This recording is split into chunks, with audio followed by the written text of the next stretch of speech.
Manchester United have won the transfer window. Yes, I am saying that.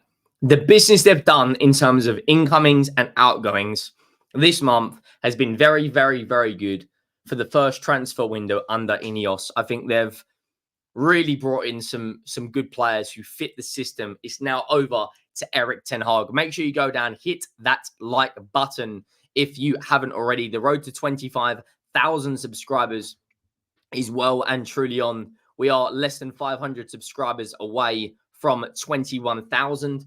So we are closing in slowly on 25k. That's the next big milestone. Let me know your thoughts down below. And let's jump straight into it. So after over a month now of anticipation, Manchester United have finally got their man. Manuel Ugarte is a Manchester United player. Here we go. Deal still between clubs after personal terms agreed in July. 50 million euro fixed plus 10 million in add-ons will be the final package. Ugarte will travel to Man United as he only wanted United and United only wanted him. Done deal. And there he is. And what he's going to give Man United in terms of that reassurance in midfield now, because at times in the second half against Brighton, I think their midfield overrun United's. I think Casemiro is a good player, but I don't think he is what he was. And I think his legs have gone. I think Kobe Mainoo in the 8 and Bruno in the 10 is very good. Mason Mount was leading the press. But I think this kind of gives them that reassurance in the defensive-minded positions when they are countered. You put him in the midfield with Kobe and Bruno, and I think Man United have a very well-balanced midfield. Man United sent bids to, never sent bids to any other midfielder. He's always been the option for number 1, 2, and 3 for Man United as considered perfect fit for their midfield. United never left talks. Also, BCC's Ugarte, is that because Ugarte informed PSG that he only wanted to play for Manchester United? I think that's a great bit of business. I'm not going to lie. And then to follow that up, just to make the United fans' days just a little bit better, Napoli and Manchester United are completing Scott McTominay deal. So you bring in the likes of Ugarte and Scott McTominay leaves for around 30 million euros, which will be 100% pure profit because he is an academy graduate. I think overall, Man United have had a very, very good window. I think he'll fit Antonio Conte's Napoli quite well. Of course, they didn't have the best start to Serie A, losing their opening game. But they did batter Bologna 3-0 at the weekend with Kvaratskhelia on the score sheet. Of course, no Victor Osimhen to be seen, so they had to play Raspadori up front. Scott McTominay could quite easily play an advanced 8 role or a central midfield role for Antonio Conte. And he does kind of give me Conte vibes, similar to Pierre-Emile Højbjerg. And then the Man United news just keeps getting better and better and better because another academy player, Hannibal, will be joining Burnley for around £9 million, which once again is pure profit. So Man United will receive a package worth around £9 million for Hannibal from Burnley, add-ons included. And there, of course, is a sell-on clause. Medical will be done on Monday.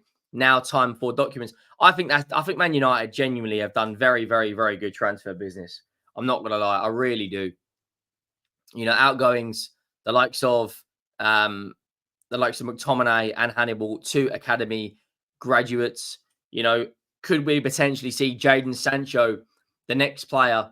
Now, I spoke about this yesterday on the terrace, and we were talking about Ugarte, and we were talking about Ugarte, how he's going to fit Man United, and we were talking about Sancho and Sterling, because there's rumours of a swap deal in place. Now, Jadon Sancho hasn't had the best time at Man United. I think we can all agree on that.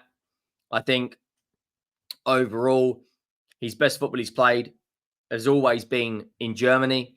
And I now look at it in the sense that Raheem Sterling is linked to a move to Man United. Now, I think Sterling, I've said this a number of times, I think he could end up at Arsenal potentially. He's got a fantastic relationship with Arteta. And I don't think he's anywhere near as bad as a player as some people make out. I think he joined Chelsea at the absolute worst possible time you could possibly imagine. And I think that the second year Cole Palmer joined and just absolutely destroyed the Premier League and everything in his way. And I think overall, the likes of Jadon Sancho probably will benefit from a move going back to the Bundesliga. And I think Raheem Sterling needs to get a move. Whether that's going to be, I even said he could even end up back at Liverpool, but I don't think that's what Liverpool need. I think Liverpool need a 6. I don't think Ryan Gravenberch can really play there. And I think they need a left back who can really fit the system. Is Liverpool's 2 main concerns. So could Raheem Sterling go abroad? He's got huge wage demands. I don't really know what the best option.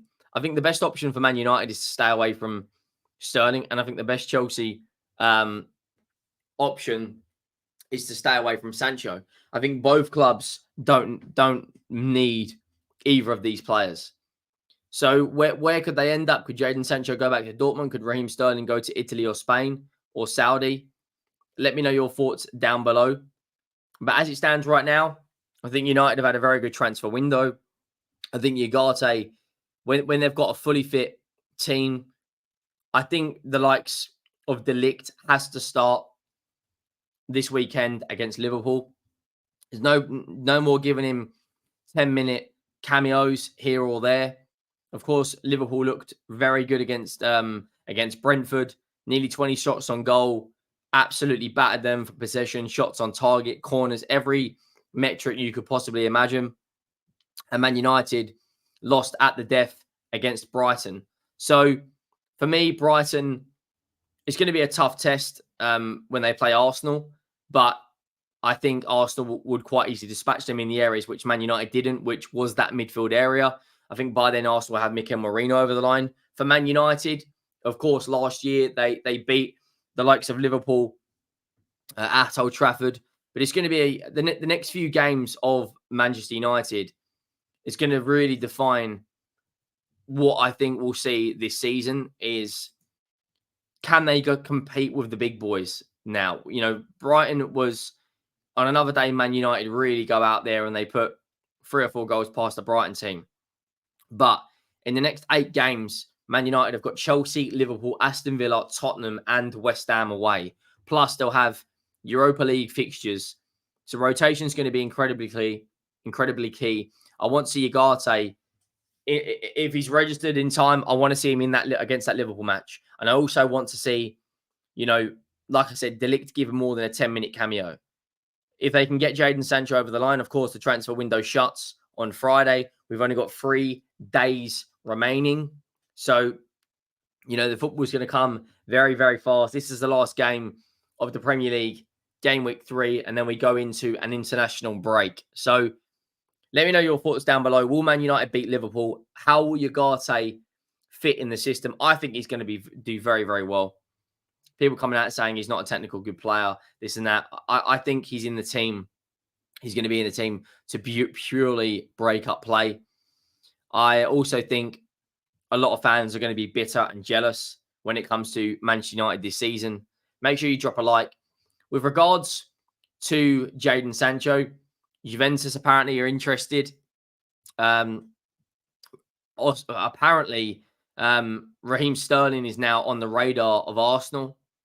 And I think the next 48 hours up until Thursday is going to be the most important time for Raheem Sterling and Jadon Sancho so far throughout this transfer window, because both players want to move. I just don't think Chelsea should go for Sancho, and I don't think Man United should really go for Sterling. Man United probably need a winger in the grand scheme of things, but overall, I think there is, better wingers that are more suitable to Ten Hag's style of play than a Raheem Sterling. I think he's a good player. I think he'd benefit going somewhere more like Arsenal. Let me know your thoughts on Ugarte to Man United, Scott McTominay to Napoli. Make sure you drop a like. Make sure you have subscribed. And I will see you on the next one. Thank you for watching.